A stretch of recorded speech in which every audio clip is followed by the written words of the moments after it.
Salut à toutes! Comme c'est la rentrée, je voulais juste vous montrer comment je me maquille quand je vais travailler, parce que comme vous savez, je suis maquilleuse et il faut que le maquillage soit irréprochable. Et je me suis dit, tiens, pourquoi pas leur montrer un petit peu ce que je faisais donc au quotidien. Alors autant vous dire que quand je travaille pas, je ne me maquille pas ou très peu. Voilà, après j'aime bien les maquillages forts. Pour moi, c'est plutôt naturel. Voilà, je sais que certaines d'entre vous me diront que c'est plutôt pour une soirée, etc. Après, c'est une question d'habitude et de personnalité. En tout cas, je pense que je vous montrerai aussi un maquillage sophistiqué que j'aime bien faire aussi au quotidien, mais ça sera plus tard. En attendant, je vous montre celui-ci et c'est tout de suite. Alors avant de commencer mon maquillage, je commence toujours par appliquer ma base préférée du moment, donc là c'est couleur caramel. C'est la base de maquillage hydratante et illuminatrice, et vraiment j'adore cette base parce qu'elle elle illumine bien le teint et elle est bio. Donc ce qui veut dire sans silicone, sans parabènes, toutes les petites cochonneries qu'on peut retrouver habituellement dans les bases, là ne s'y trouvent pas. Donc après je ne suis pas non plus contre les bases avec du silicone, etc. C'est pas bon. Ça me dérange pas plus que ça, mais c'est vrai que pour une utilisation quotidienne, je préfère avoir une base qui est 100% naturelle. Place au teint. Donc là j'utilise le fond de teint HD de chez Make Up For Ever. Donc c'est pas encore les nouveaux, vous avez vu, il y a des nouveaux qui sont sortis, les Ultra HD il me semble. Je les ai pas encore testés, j'espère que je vais bientôt les tester, il paraît que c'est une petite tuerie, surtout les fonds de teint stick. Mais en attendant, j'ai l'ancienne version et c'est le numéro 140. Donc là j'utilise ma Beauty Blender. Je pars du milieu du visage et j'étire sur l'extérieur. Donc là, vous pouvez soit lisser, soit tapoter, c'est un peu comme vous voulez. Je lisse vraiment sur les endroits où je sens que j'ai pas beaucoup d'imperfections. Et là où je sens que j'ai des boutons, donc par exemple là, je vais tapoter un peu plus pour apporter plus de couvrance en fait. Ça faisait 2 mois que j'avais pas eu de boutons, j'étais trop contente. Et là, bim, un gros bouton juste au moment où je décide de faire une vidéo maquillage. C'est formidable. Et maintenant place à l'anti-cerne, donc avec l'anti-cerne HD de chez Make Up For Ever. Donc là je l'applique au doigt. Ce qui est bien aussi avec ce genre de stylo, c'est que vous pouvez appliquer directement avec l'embout en silicone. Et avec ma Beauty Blender, je dégrade mon anti-cerne dans le teint. J'applique également de l'anti-cerne sur les yeux. Comme j'ai pas mis beaucoup de fond de teint, il faut au moins que j'ai de l'anti-cerne, comme ça servira à avoir une bonne base pour les fards à paupières. J'applique encore de l'anti-cerne sur mes boutons parce qu'ils sont assez coriaces. Donc maintenant, une fois que mon teint est fait, comme mon fond de teint en ce moment est un peu jaune, un peu doré, et que moi j'ai quand même la peau qui est assez rosée, je vais calmer le jeu donc cette couleur rose avec une poudre libre assez neutre, assez claire. Donc là c'est la poudre libre de Make Up For Ever, c'est la numéro 12, la poudre libre super mat. Et bien sûr, je poudre avec ma Beauty Blender. Vous l'aurez compris, depuis qu'on les a testés, on les adore. Moi, je m'en place plus du tout, même pour mes clientes, j'utilise que ça. C'est vraiment génial. Et le fait de poudrer avec, ça fait vraiment un rendu moins opaque, beaucoup plus naturel. Et c'est franchement pas mal. Donc là, je vais même poudrer directement donc, dessous de mes yeux. Je lisse, bien sûr, si jamais l'anti-cerne a fait des petites ridules. Et je pose la poudre directement en dessous.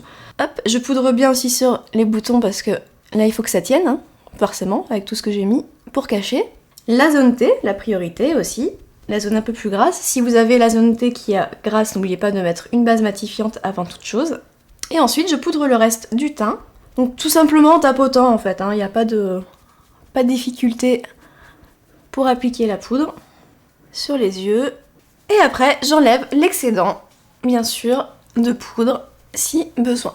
Maintenant, place aux sourcils. Alors là, c'est l'occasion donc de vous montrer en direct live le nouveau produit que j'ai acheté de chez Anastasia Beverly Hills. Donc c'est la pommade à sourcils, la Deep Brow Pommade. Voilà, qui ressemble à ça. C'est cette couleur, donc j'ai volontairement pris taupe et non pas blond parce que je savais que le blond serait peut-être un peu trop clair. Je voulais quelque chose d'un peu plus foncé et le taupe, ça s'avère que c'est vraiment une bonne couleur. Je prends mon produit avec mon nouveau pinceau Zoeva. Et oui, c'est la rentrée, donc je me suis fait plaisir. Hein. Donc je démarre du bas du sourcil, je maquille le dessous, et ensuite je remonte vers le cœur. J'accentue le cœur parce que j'ai des sourcils qui sont quand même assez droits, et j'ai envie de leur apporter donc une forme plus en aile de pigeon. Et ensuite, je dessine la ligne du haut du sourcil. Je marque la tête. Hop, je brosse mes sourcils pour bien intégrer le produit. Et maintenant, donc vous voyez là, j'ai un petit trou Et le produit d'Anastasia Beverly Hills c'est bien, mais je trouve il est pas assez couvrant. Il n'arrive pas vraiment à faire la même couleur que les autres poils. Donc du coup là j'ai recours à l'Aqua Brow de chez Make Up For Ever qui lui est beaucoup plus couvrant. Bon là c'est vraiment parce que je me suis épilé les sourcils trop fins, sinon le produit d'Anastasia Beverly Hills aurait largement suffi parce qu'il est vraiment très très bien. Mais pour rattraper des petites conneries, eh ben, l'Aqua Brow est mieux. Donc là je passe juste en dessous pour vraiment créer une ligne plus droite. Voilà, et là je touche plus. Donc quand j'ai le temps, je prends un anti-cerne et j'hésite pas à placer donc cet anti-cerne juste en dessous du sourcil. Par exemple, quand vous passez le goupillon, le produit, ça peut arriver qu'il déborde en fait. Et le fait de bien repasser l'anti-cerne en dessous et peut-être éventuellement au-dessus, ça le délimite bien, ça le finit bien et ça fait beaucoup plus propre. Et maintenant, place aux yeux. Alors en général, j'aime beaucoup utiliser la palette du Dr. Aushka Eyeshadow, donc c'est la numéro 03. Et là, vous voyez, hein, effectivement, je l'utilise souvent cette couleur. Elle est neutre, elle est ni chaude, elle est ni froide, elle s'adapte vraiment à tous les maquillages. Et elle se dégrade aussi super facilement. Donc je prends bien sûr une base pour les yeux parce que ce n'est pas une marque de maquillage professionnel, donc ça tient moins bien. J'applique la base sur l'ensemble de la paupière. Même si je l'ai poudré avant, c'est pas très grave, hein. Donc je prends mon ombre avec mon pinceau, donc là c'est le numéro 231 de Zoeva. Donc je regarde en face de moi et je place l'ombre marron sur la structure. Donc moi je vais pas trop jusqu'au bout parce que ici j'ai un creux et donc si je mets du foncé dans le creux ça va être pire que tout. J'avance légèrement mais je maquille pas en foncé. Après si vous avez une structure normale n'hésitez pas. Et je monte petit à petit en relâchant la pression et du coup le dégradé se fait tout seul. Je prends un autre pinceau plus propre et je dégrade l'ensemble. Voilà, vous voyez, c'est vraiment ça se fait tout seul. Avec ce fard et ces pinceaux, c'est juste une petite tuerie. Et quand on est pressé le matin ou avant d'aller bosser, etc., c'est vraiment super. Une fois que j'ai fait ça, je prends ensuite ma Star Powder de Make Up For Ever, la 946, c'est la beige. Donc celle-ci, qui va pour tous les maquillages quasiment. Franchement, vous pouvez y aller les yeux fermés. Et donc là, je l'applique avec le pinceau numéro 234, avec un pinceau plat de la marque Zoeva, et je la mets sur la paupière mobile, et légèrement sur l'arcade sourcilière, et bien sûr, je redégrade. Je passe ensuite à l'eyeliner, donc là, j'ai malheureusement oublié celui que j'utilise toujours, donc c'est marrant, c'est l'Aqua Eyeliner de Make Up For Ever, qui est tout prêt, donc c'est beaucoup plus rapide. Là, comme je l'ai oublié, je vais utiliser l'Aqua Cream de chez Make Up For Ever, donc waterproof. Je vais inaugurer mon pinceau 315 Fine Liner de Zoeva. Je ferme les yeux. Je fais d'abord une ligne très fine.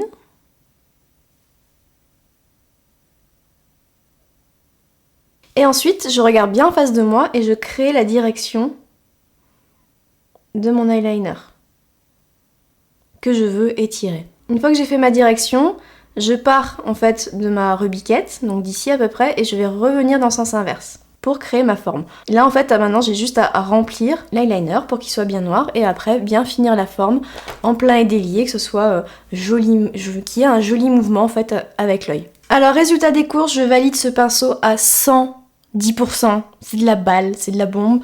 Franchement, il se met... le fait qu'il soit coudé comme ça lui donne une bonne position, c'est vraiment beaucoup plus facile. J'adore, j'adhère, je kiffe quoi. Une fois que j'ai fini mes eyeliners, donc il y a différentes possibilités. Soit je m'arrête là, hop, et je mets du mascara et c'est bon. Soit je continue un petit peu en maquillant le ras de cils inférieur, donc là c'est ce que je vais faire. Donc pour ça, je mets de la base pour les yeux, donc j'utilise celle d'Urban Decay, je sais pas si je l'ai dit, je ne me semble pas l'avoir dit. Je mets juste en dessous des yeux, sur le ras de cils, pour bien faire tenir le fard. Ensuite, je vais prendre le pinceau, lequel le petit pinceau donc de Zoeva, c'est le 237. Hop, toujours avec le même fard à paupières. Et je l'applique sur le ras de cils inférieur, en continuité de la ligne de l'eyeliner en fait, tout simplement. Donc pour le mascara, rien de plus simple, hein. Hop, vous prenez de la base des cils et vous remontez en zigzagant. Et maintenant, place au blush. Donc là... En ce moment, j'utilise le blush de chez Clinique, le Defining Rose, le numéro 3. Couleur idéale, un peu brillante, sympa, qui se pose bien sur les joues. Donc non, vraiment un bon petit blush. Je souris, hop, et je remonte au niveau de la joue. Donc là, le but, c'est de vraiment faire une couleur qui me donne bonne mine, en fait. Je suis plus du tout dans ma période orangée, à un moment je mettais vraiment du blush tout le temps orangé. Et j'ai vraiment complètement changé avec le rose, parce que je trouve que finalement c'est pas plus mal avec les cheveux blonds surtout.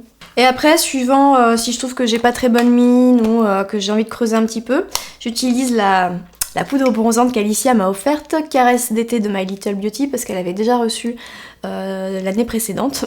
Et pas de bol, elle a re-reçu. Et du coup, c'est moi qui en profite. Et c'est vrai que cette petite poudre bronzante, elle est pas mal du tout. Je l'utilise pour creuser un petit peu au niveau du creux de la joue. J'utilise également pour diffuser sur l'ensemble du visage. Et pour finir ce maquillage avec la bouche, donc j'ai l'habitude de faire une bouche assez naturelle avec une couleur rosée, donc c'est le numéro 48 de chez Make Up For Ever, c'est ce crayon là. Lui aussi je l'adore, c'est mon chouchou, je pourrais vraiment pas m'en passer. C'est une couleur que je kiffe mais grave. C'est vraiment, ça fait un rose très naturel et pas non plus too much. Et ça va à quasiment tous les maquillages, donc c'est vraiment pas mal comme option. Donc avec le crayon je fais toute la bouche. Ça permet une meilleure tenue du rouge à lèvres si vous en mettez un après.